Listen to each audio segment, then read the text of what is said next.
had that red chair. Say what now? That we had the Red Wing chair all set up for you. There we go. I'll use it soon enough.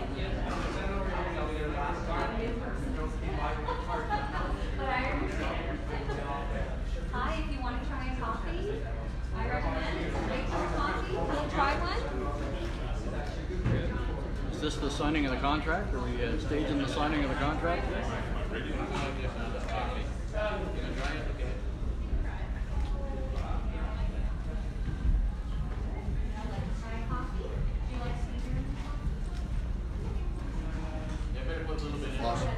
Put on a tortorella. Put on a tortorella show.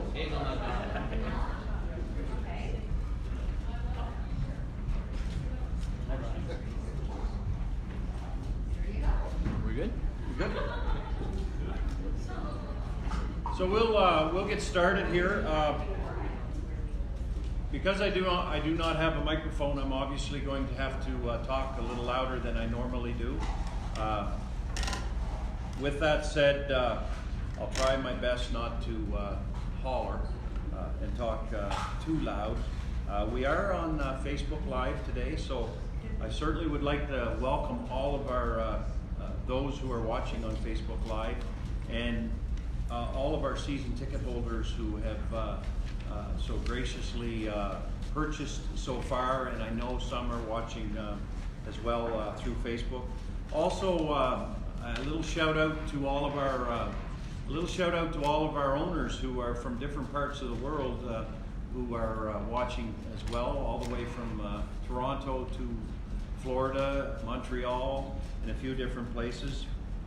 I would like to say a big thanks to Kent Murphy and his staff, Kyle Holder, and all of the people here where we're located today at Atlantic Growth Solutions here in Fredericton, what we commonly refer to as Frederictonians as the right field fence of Queen Square, which is basically where we are. We're at Queen Square Park in Fredericton, and Kent has our business wing. He's known as the business wing of the Red Wings.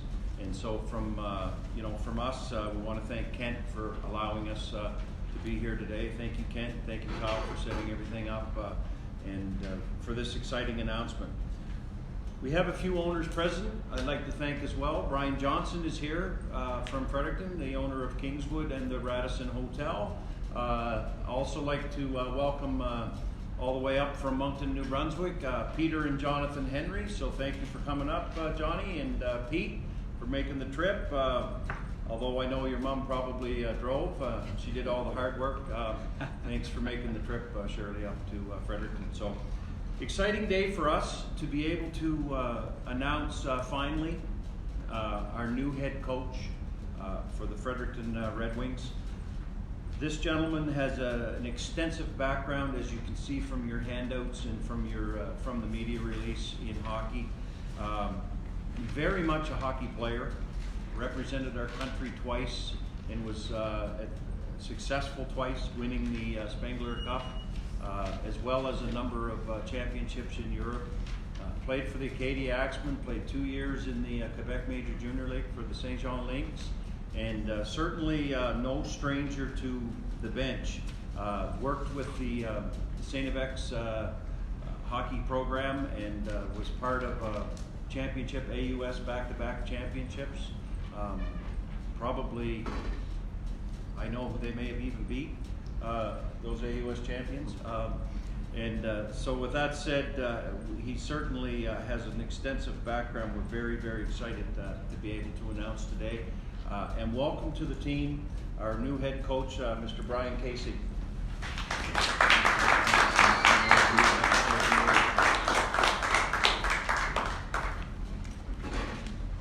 Thank you, everyone, and thank you, Roger. I would like to begin by just thanking Roger and Global Center Ice ownership for for giving me this opportunity to be the head coach. When your passion is hockey and you're behind a bench, you're only looking for an opportunity to be in a role like this. And my family and I are really grateful for this opportunity that's provided for us.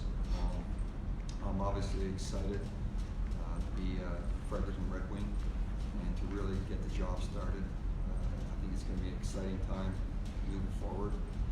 I know this is a hockey market that fans are very passionate, about the sport and the game, and I'm very confident that the ownership and the gentlemen we have involved with our staff, it's going to be an exciting time. I'm really looking forward to getting started, getting to know the personnel around the team, and obviously doing the homework on all the players. Thank you. Can I take in any questions for the coach? Perhaps Bill, you might like to address? Brian, we spoke earlier, but just your expectations. What sort of goals do you have for this team? I think the biggest expectations is to ensure that we bring in, we have tremendous kids that have a fire to play and that are very passionate, that exemplify terrific habits on and off the ice. They're good character kids in the community. How we play is going to be very easy as far as our preparation, but I think the foundation is got to be, quality players that want to be here and want to win, and willing to come to work every day with that desire to accomplish that. I'll throw this to the table. Will you guys be competitive right from day one, do you expect?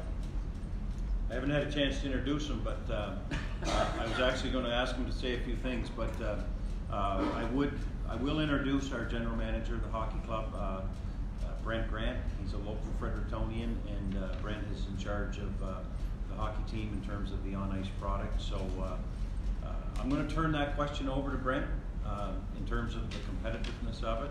But having grown up with Brent here in the city and knowing his personality and stuff, I'm going to suggest probably a good chance, but I won't take that away from him to speak. We would hope so, Bill, yes. No one will be more prepared. Been around it a long time, and the group we have and the staff that aren't in front of the cameras today, we're real passionate. We've got the hockey people around.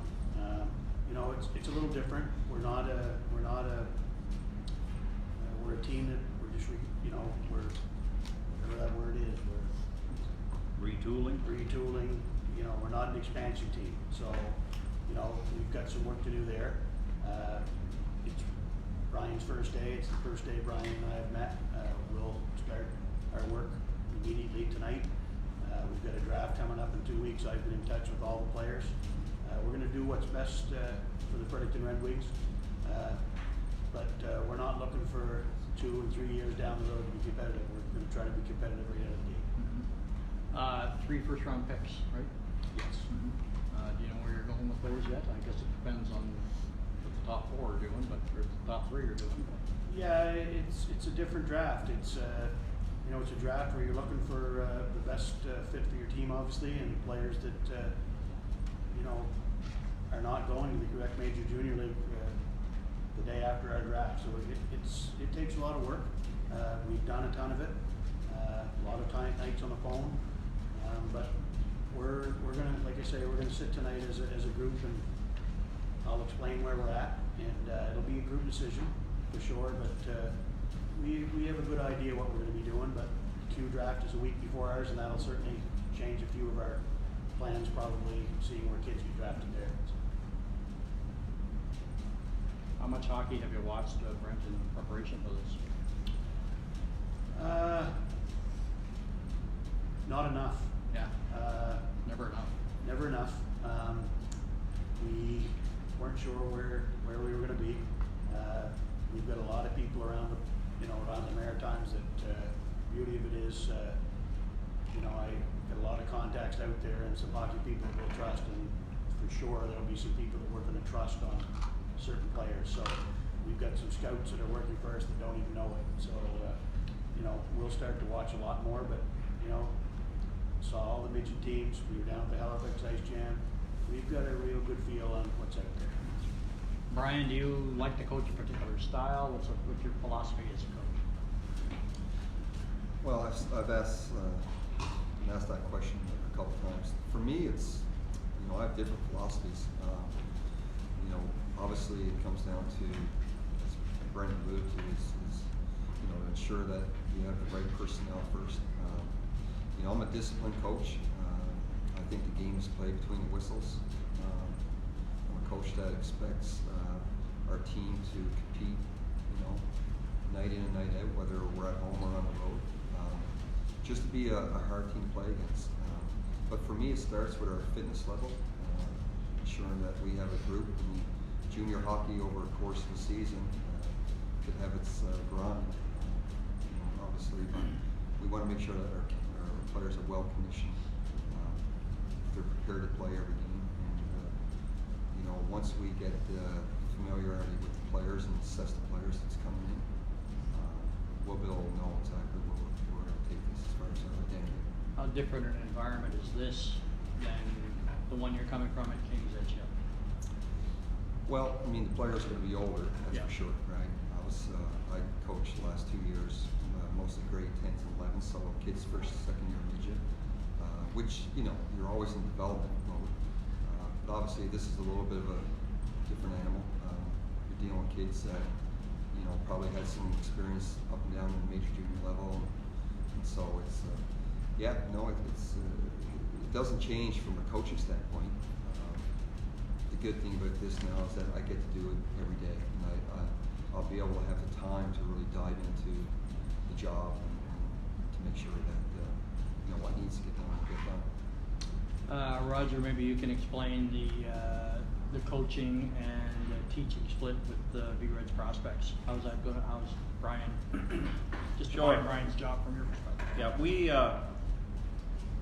in our search over the last little bit, of course, we were unsure of the coaching situation with the existing coach in St. Stephen and what was going to take place there, but we always assumed that we would be in this search.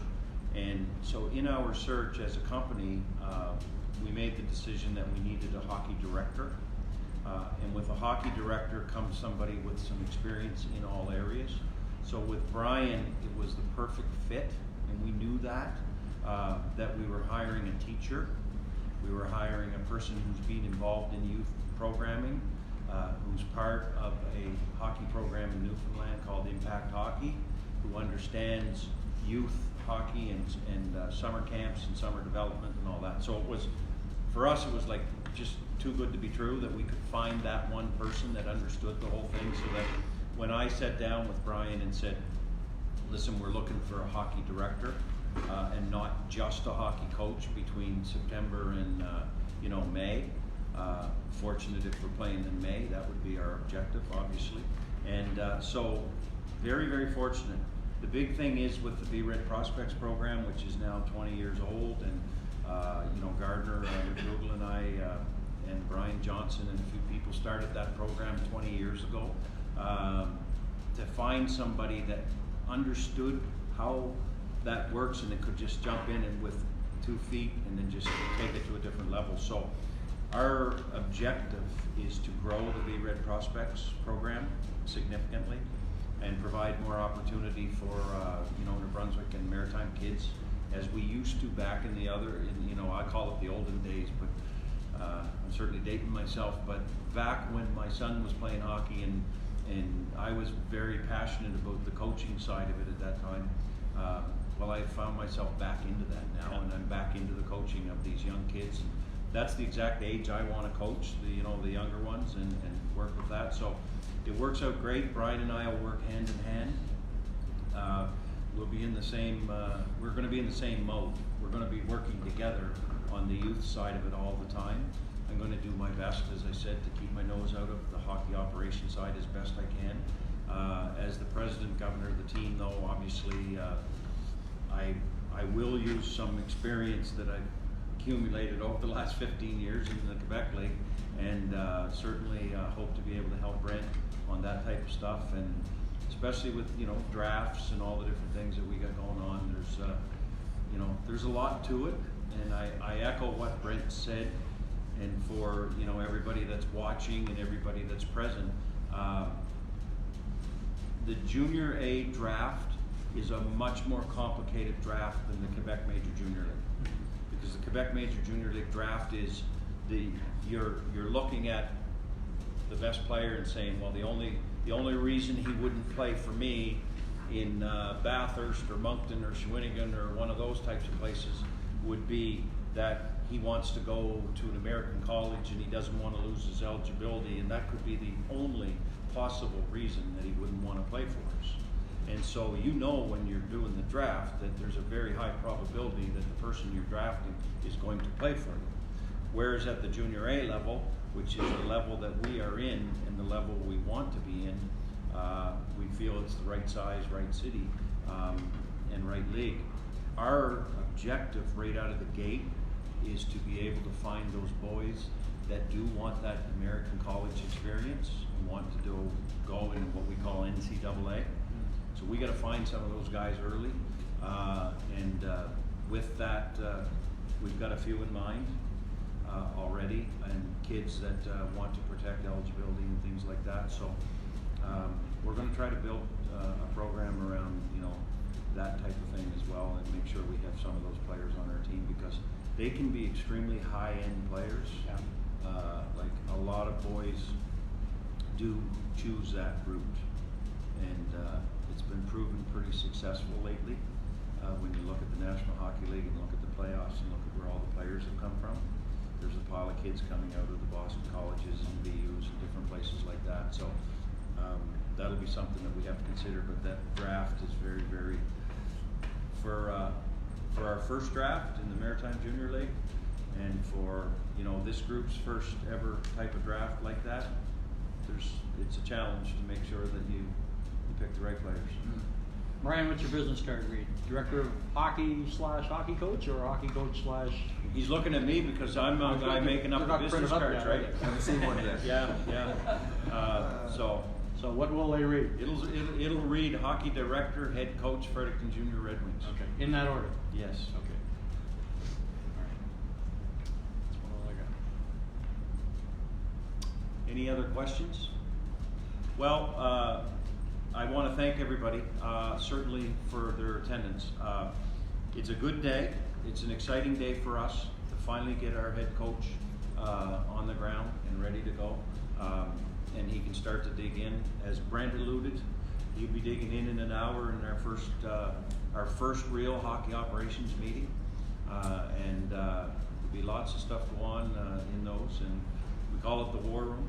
And so Who's in the War Room? We'll be in the War Room tonight. They're going to allow the team president in, I guess, so against Brent's wishes. I'm going to be there.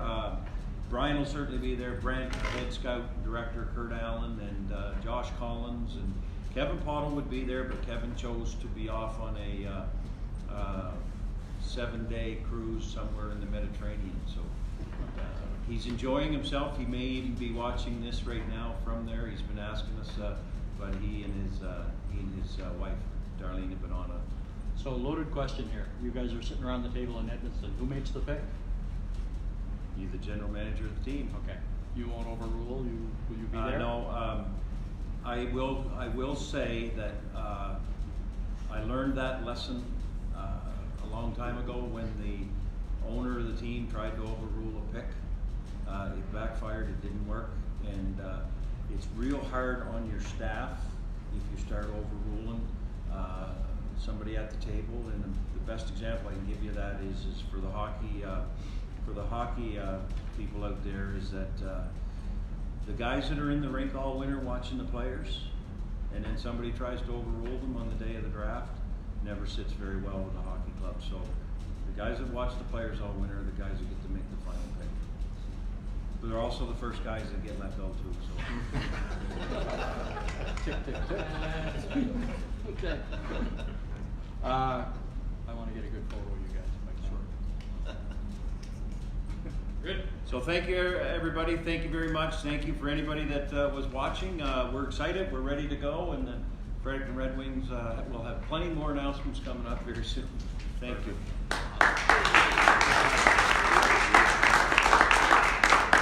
Brian, maybe I can get you